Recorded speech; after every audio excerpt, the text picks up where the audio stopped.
وہ بھی ابھی ہمیں لٹکتا ہوا نظر آ رہا ہے. کل جج صاحب کچھ اور کہہ رہے تھے, آج جج صاحب کچھ اور کیوں کہہ رہے ہیں میں سمجھنے سے قاصر ہوں, لیکن یہ بھی ہمارے سامنے ہو چکا ہے. صنم جاوید کا معاملہ مزید 11 روزہ ریمانڈ دے دیا گیا ہے. ہر نیا دن ایک عجیب مذاق دکھا رہا ہے اور یہ جاری ہے. صنم جاوید کا معاملہ ہو, عالیہ حمزہ کا معاملہ ہو, یاسمین راشد صاحبہ کا معاملہ ہو, جیل میں اعجاز چودھری صاحب کا معاملہ ہو, بیچاری طبیعت خراب ہے ان کی, میاں محمود الرشید ہیں, عمر سرفراز چیمہ ہیں, اس کے علاوہ ڈھیروں لوگ ہیں. اور پھر لوگ مسجدوں میں پناہ لے کر بیٹھ جاتے ہیں کہ پولیس گرفتار کرنے کے لیے کھڑی ہوئی ہے. یہ سلسلہ مسلسل جاری ہے. ان حالات میں آپ دیکھیے لاہور ہائی کورٹ کے چیف جسٹس شہزاد ملک صاحب نے کہا کہ یقین ہے کہ اسٹیبلشمنٹ کی مداخلت ختم ہوگی, اور انہوں نے یہ کہا کہ اس بات کا اطمینان ہے کہ ہماری جوڈیشری قانون کے, آئین کے مطابق اپنے فرائض انجام دے رہی ہے, دباؤ میں نہیں آ رہے. سرگودھا والے جج صاحب کی انہوں نے تعریف بھی کی تھی.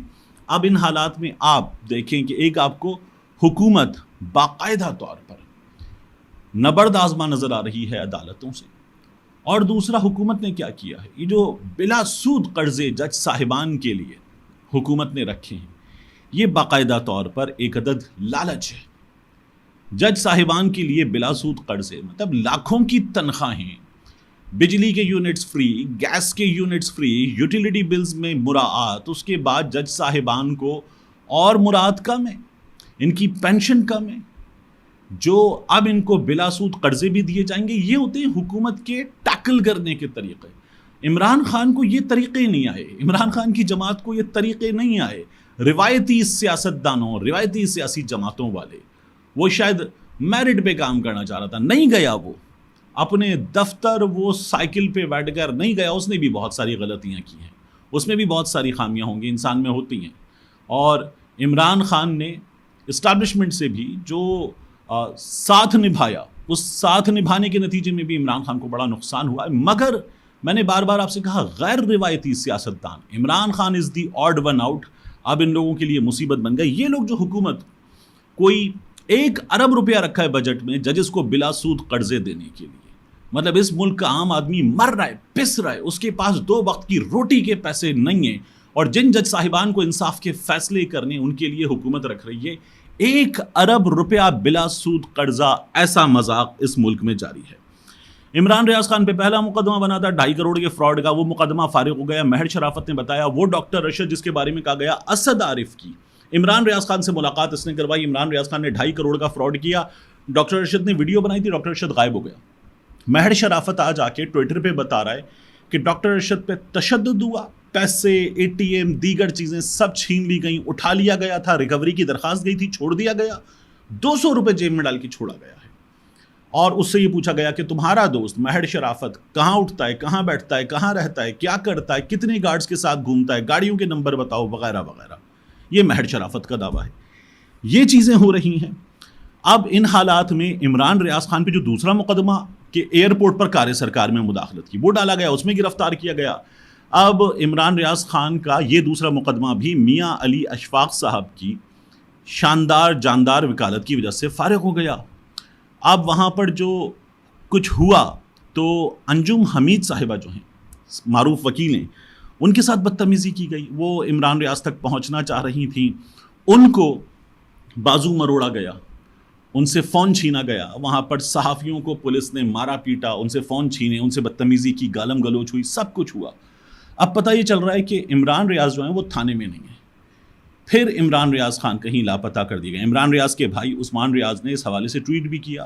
تو یہ کیا ہو رہا ہے, یہ کون سی عدالت برداشت کر رہی ہے؟ میں یہ سمجھنے سے قاصر ہوں. مطلب جج صاحب کی عدالت کی ایک عزت ہوتی ہے. میں بار بار کہتا ہوں, یہ جو کوئی جملہ کہہ دیتے ہیں نا, جج کے پاس شہریت ہے نہیں ہے وغیرہ, یہ توہین عدالت ہوگی سو ہوگی, نہیں ہوگی.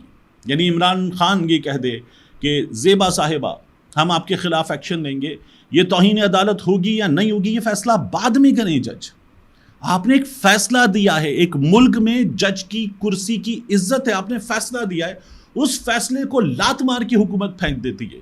90 دن میں انتخابات کے فیصلے کو پھینک دیتی ہے, بندوں کو رہا کرو پھینک دیتی ہے, ضمانت کے فیصلے کو اٹھا کے پھینک دیتی ہے, چودھری پرویز الہی کو ڈنڈا ڈولی کر کے اٹھا کے گاڑی میں پھینک دیتی ہے. عدالت کی مسلسل بے عزتی ہوتی ہے. عدالت کہتی ہے سیکٹر کمانڈر حاضر ہو، حاضر نہیں ہوتا، اٹھا کر پھینک دیتی ہے. یہ حکومت، یہ سسٹم، یہ نظام، یہ طاقت، اور عدالت کچھ بھی نہیں کرتی. اصل توہین عدالت تو یہ ہے کہ آپ کے فیصلے کی بے عزتی ہو رہی ہے، لیکن عدالت اطمینان سے خاموش نظر آتی ہے. یہ بڑا عجیب و غریب کام ہے.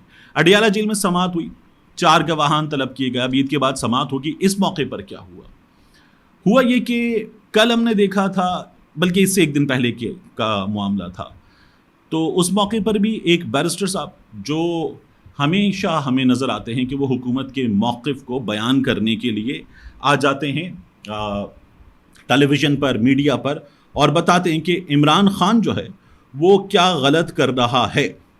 اور اب کی بار کیا ہوا ہے؟ اب کی بار ایک بار پھر عمران خان جو ہیں وہ عدالت پہنچے ہیں اس کیس میں، تو وہاں پر MNA دانیال چودھری موجود تھے.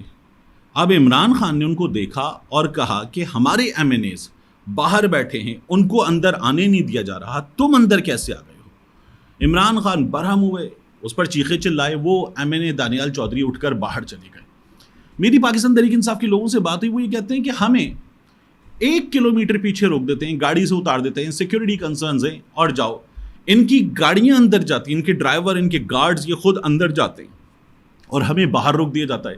ہم وکیل ہیں تو ہمارے ساتھ یہ سلوک ہوتا ہے، اور ہم کوٹ پہنے ہوئے گرمی میں، دھول مٹی میں ہم اندر تک پیدل جاتے ہیں. یہ لوگ اپنی AC لگی گاڑی میں عدالت کے باہر اندر جا کر اترتے ہیں اور اطمینان سے یہ سب کچھ جاری ہے. اس طرح سے عمران خان کا کیس چلایا جا رہا ہے. نون لیگ کے لوگ عدالت کے اندر، آپ کو یاد ہوگا وہ جو عطا تارڑ نے کہا تھا جب جج تھے ہمایوں دلاور، ان کی عدالت میں جب کیس تھا کہ ان کے لوگ زیادہ ہوتے ہیں، ان کے وکیل زیادہ ہوتے ہیں، ہم کیا کر رہے ہیں، ہم کیوں نہیں پہنچتے، ہمارے نعرے، ہماری آواز، ہماری پریزنس کیوں نہیں ہے، ہم اپنی طاقت وہاں پر کیوں نہیں دکھا رہے. یہ عطا تارڑ نے کہا تھا، یاد ہوگا آپ کو. اب یہ لوگ جیل کے اندر اس سماعت میں جس میں ان کا کچھ لینا دینا نہیں ہے، جس میں ایک پرائیویٹ بندہ ہے ملک ریاض، عمران خان ہے، اور اس کے بعد ایک ٹرسٹ کا کیس ہے، وہ یونیورسٹی بن چکی، وہ چل رہی ہے، اس کا کیس ہے، کوئی مالی فائدہ عمران خان نے حاصل نہیں کیا. یہ معاملہ ہے، اور اس کیس میں نون لیگ کے لوگ عدالت میں موجود ہوتے ہیں. اور سماعت میں آپ نے جان لیا کہ سماعت اب ہوگی عید کے بعد. یہ عمران خان کے کیسز کا احوال ہے. احمد فرحاد کا معاملہ، بیچارہ 15 مئی کو گرفتار ہوا، آج 14 جون کی 14 تاریخ ہے. تو احمد فرحاد جو ہے اس کے کیس میں کیا ہوا ہے، یہ بہت دلچسپ ہے. احمد فرحاد پہلے محسن اختر کیانی صاحب جو ہیں وہ اپنی کوشش کرتے رہے، کچھ نہیں ہوا، بازیاب نہیں ہوا احمد فرحاد. پھر بتایا گیا کہ 29 مئی کو وہ گرفتار کیا گیا ہے آزاد کشمیر میں. آزاد کشمیر فارن ٹیریٹری ہے، یہ بتا دیا گیا. اور پھر اس کے بعد اب آزاد کشمیر کی اس عدالت میں احمد فرحاد کی ضمانت ہو گئی ہے. چلیے ٹھیک ہے، ہو گئی. وہ کہاں لاپتہ تھا، عدالت کو اس سے کنسرن ہی نہیں ہے، اس کا کیا کریں کہ یہ انصاف کا شاید معاملہ بھی نہیں ہے ہمارے ہاں. لیکن جج صاحب نے احمد فرحاد کی فیملی سے کہا ہے کہ آپ لوگ خیال کیجئے، احمد فرحاد اپنے جذبات کا اظہار اپنی شاعری کے ذریعے کریں. ٹھیک ہے، یہ بھی جج صاحب نے اجازت دے دی، یعنی وہ کہہ دیں کہ یہ اپنی مرضی سے سوچتا ہے، اسے اٹھا لو، اپنی شاعری کے ذریعے کریں، لیکن صحافت نہ کریں. مطلب جج صاحب کیسے فیصلہ کریں گے کہ کوئی شخص جو حلال اور ریکگنائزڈ پروفیشن ہے اسے اختیار کرے یا نہ کرے؟ یہ جج صاحب کون ہوتے ہیں فیصلہ کرنے والے؟ تو جج صاحب اس کی فیملی کو وارننگ دے رہے ہیں کہ صحافت نہ کرے. کیوں نہ کرے صحافت؟ میں جب آپ نیوز میں تھا تو احمد فرحاد وہاں کانٹینٹ دیکھتا تھا، اس کا کانٹینٹ اسٹرانگ ہے، وہ کانٹینٹ دیکھتا تھا، اور وہاں پر بھی وہ شعبہ صحافت سے وابستہ تھا. اور میں نے کئی بار احمد فرحاد کا دیا گیا وائس اوور کیا ہے، وہاں پر ہمارا انٹریکشن ہوتا تھا. تو وہ احمد فرحاد جو ہے اس کو جج صاحب کہہ رہے ہیں کہ وہ صحافت نہ کرے. یہ بھی عجیب و غریب کام ہے. جج صاحب آپ یہ وارننگ کیوں کر دے سکتے؟ لیکن بہرحال عدالت ہے، دے دے گی تو کیا کر سکتے. آخر میں آپ کو بتاؤں کہ راشد لطیف صاحب غالباً 8 برس سے PTV کے ساتھ وابستہ تھے. محسن نقوی صاحب پر صحافی جو اسپورٹس کی فیلڈ کے، وہ بتا رہے ہیں کہ انہوں نے تنقید کی، اور اب چیئرمین PCB بھی ہیں محسن نقوی، وزیر داخلہ بھی ہیں. راشد لطیف صاحب، ان کی تنخواہ 10 لاکھ سے کچھ کم تھی، باقی اس میں کچھ اور چیزیں بھی شامل ہو سکتی ہیں تنخواہ کے علاوہ بھی. راشد لطیف صاحب PTV سے فارغ کر دیے گئے ہیں 1 مہینے کا نوٹس دے کر. تو اس 1 مہینے کے نوٹس میں ممکنہ طور پر ان سے کام نہیں لیا جائے گا. آپ PTV کی نشریات اگر دیکھتے ہیں جس میں ڈاکٹر پہلے نعمان ہوتے تھے، راشد لطیف بہرحال پی ٹی وی کی اس نشریات میں ہوتے ہیں، اب میرا خیال ہے نظر نہیں آئیں گے، تو 30 دن جو ہے وہ آپ بیٹھیں اور آپ اپنے یہ جو 9,80,000 سم تھنگ پیسے ہیں، 10 لاکھ کے آس پاس پیسے ہیں، یہ پیسے لیں، اللہ اللہ خیر صلی اللہ، آپ کی چھٹی۔ تو کیسے کریں گے محسن نقوی صاحب، آپ بڑی سرجری کیسے کریں گے؟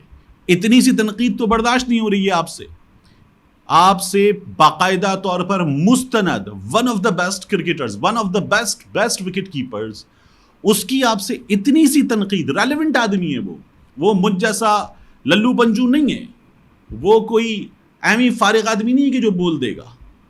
وہ آپ پر اگر تنقید کرتا ہے اور جائز تنقید کرتا ہے، آپ کی کرکٹ پر تنقید کرتا ہے، اصلاح کے لیے کرتا ہے، تو آپ سے وہ بھی برداشت نہیں، اس کو بھی نوکری سے فارغ کر دیا گیا۔ تو کیسے کریں گے آپ سرجری اس ٹیم کو کیسے سدھاریں گے؟ ملتے ہیں انشاءاللہ آپ سے اگلی ویڈیو میں۔